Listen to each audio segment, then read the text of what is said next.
After I became a burn victim, my mother disowned me. Getting revenge was the best thing I could have done. After the car accident, my face was unrecognizable. I was sort of expecting that I would scare away strangers, but I never thought I would scare away my own mother. It happened when my single mother had been driving me to school, when she lost control of her car on the icy January road and went crashing into a ditch. The car caught fire, and Mom managed to drag me out, but the damage had already been done. I had sustained 2nd to 3rd degree burns on 50% of my body. My limbs had gotten the worst of it. Mom herself was unharmed, save for bruising on her ribs and a cut across her nose. I spent the next 4 months in the burn unit at British Columbia Children's Hospital, and the place quickly became a second home. Doctors worked tirelessly to save me. I underwent a total of 50 operations, including skin grafts and the amputation of all 5 fingers on each hand. One morning, about a week into my hospital stay, my dad stopped by with a bouquet of colorful tulips and a balloon. His girlfriend Jenny came with him. Dad had been divorced from Mom for 2 years. "Daddy, why doesn't Mommy come see me?" I asked. My words were garbled, given I could barely move my burned lips, but Dad seemed to understand. "Oh, honey," he sighed, ruffling what was left of my charred hair. "Mommy loves you more than anyone else in the world. That's why she doesn't come by very often. It hurts her to see you hurt. But I miss her." "She misses you too, honey. But Mommy, well, Mommy has some problems. It's difficult for a girl your age to understand." I knew even back then that Mom wasn't quite right in the head. I believe that's why Dad left her, but he still cared about her a great deal. After 4 long months, I was finally allowed to go home. My burns were still healing, leaving me with tight, warped skin that itched and throbbed every minute of the day. But I couldn't stop thinking about Mom. She had abandoned me. I was only a little girl, and it was the worst feeling I've ever had. I had my ideas on how I would respond to her actions. She'll regret this one day. That night, I woke up in pain, my skin itching as if I had fire ants crawling all over me, a deep phantom ache in my amputated fingers. Then I sensed a presence, something watching me from a dark corner.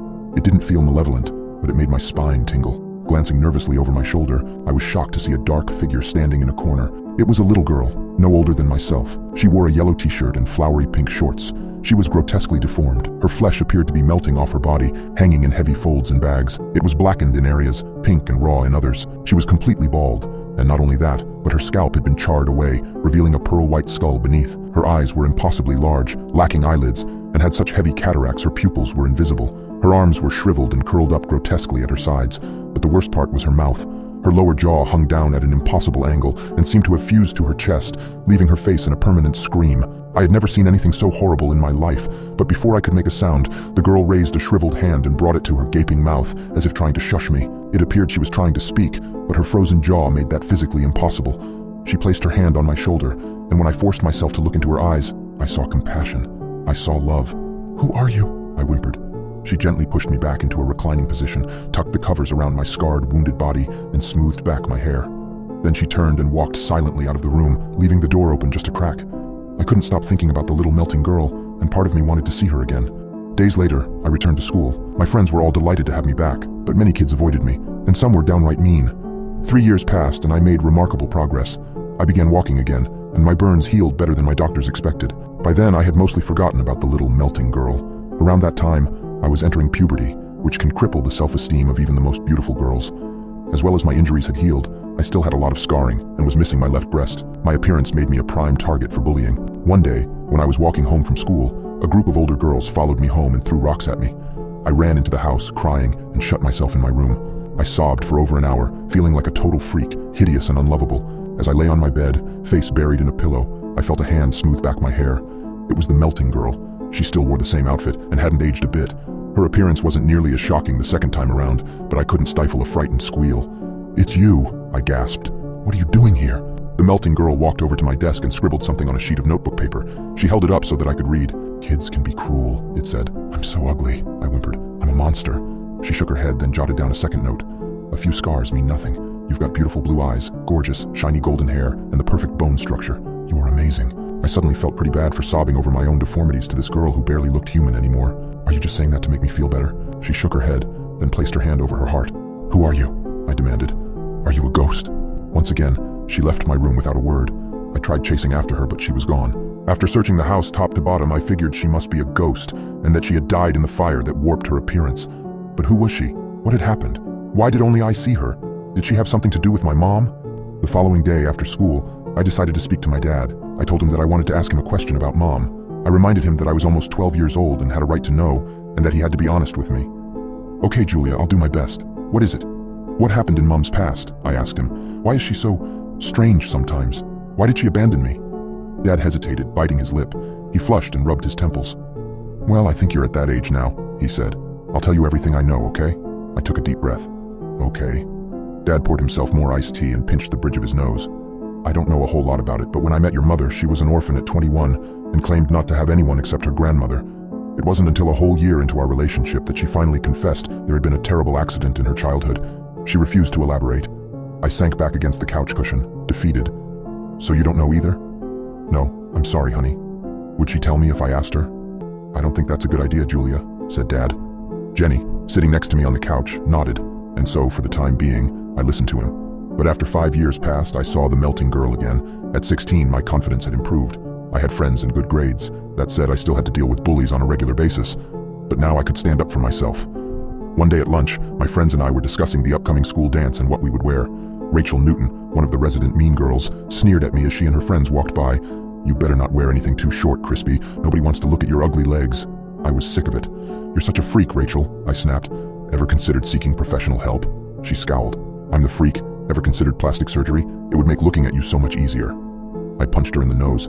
She began screaming as if I just gutted her with a butcher knife, alerting a teacher. She sent me to the principal's office, and while Mrs. Radcliffe was sympathetic, she made me clean up trash in punishment. Later that day, as I was doing so, Rachel showed up again. Julia? Rachel's nose was purple and swollen, dried blood crusting her nostrils. I don't think picking up garbage is punishment enough, Crispy. Rachel brought her foot down on my back, pinning me in place. I began thrashing beneath Rachel's foot, trying to throw off her balance. Dirt filled my mouth. My spine felt seconds away from snapping. I sensed Rachel's fury, her intent on hurting me. She stooped down and grabbed a handful of my hair, wrenching my head back, and raised her fist, ready to land a punch. I was alone, at this girl's mercy, and I couldn't fight back. Help, I whispered. Rachel's grip suddenly fell away. She staggered back, her eyes the size of dinner plates, mouth hanging open. Her friends looked equally stunned. Oh my God, what is that? I followed her appalled gaze to a melted, deformed figure standing 20 feet away. The little melting girl's cloudy eyes were blazing with anger, and her blackened fists kept clenching and unclenching. I was so overjoyed I wanted to cry. What the hell? Rachel shrieked again. Who is that? The girl let out an enraged scream and charged like a raging bull. My tormentors took off into the mist, shrieking like banshees. The girl walked over and helped me to my feet. Thank you, I breathed. In her eyes I saw her words. Let's go home. She held my hand until I got close to my house. Then she hugged me and walked away. But after seeing the melting girl again, I decided that I wanted to figure out who it was. If my mom hadn't moved, she would only be just a few blocks away from where I was. So I made my way over to my mother's place. The house was almost unrecognizable. It was clear that she'd been trying to move on, make new memories, or maybe even forget. The outside of the house was freshly painted, and she'd even got new windows. I knocked on the door, and after a few seconds, I saw her, my mother. Her eyes were lined with crow's feet, and the once youthful glow was replaced with a tired sheen.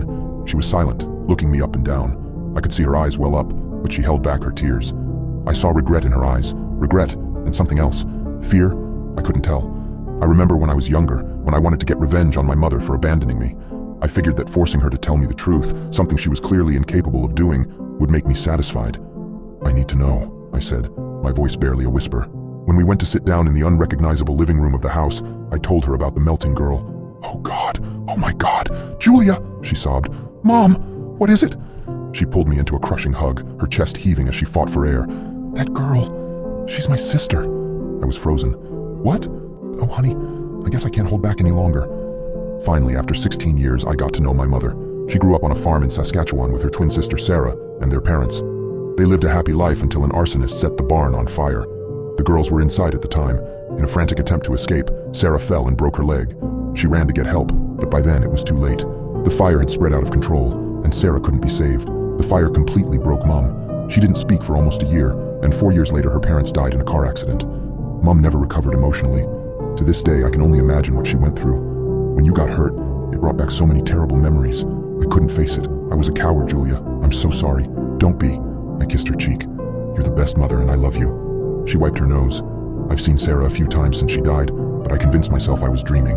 But it seems she's been watching over you too. Like a guardian angel? She is a guardian angel. That night, I prayed for the first time in years and thanked God for sending down Sarah. 21 years have passed since that day. I have a successful career. I'm married. I have children. I still see Sarah every now and then, but I don't need her protection so much anymore. I've grown strong and confident. I've come a long way. I can't explain Sarah's presence in my life, and I guess I don't need to. I'm just so thankful to have her around. She's been there for me during my darkest hours, protected me from a cruel world when I was at my most vulnerable. My only regret is that Sarah, unlike me, never got a second chance at life.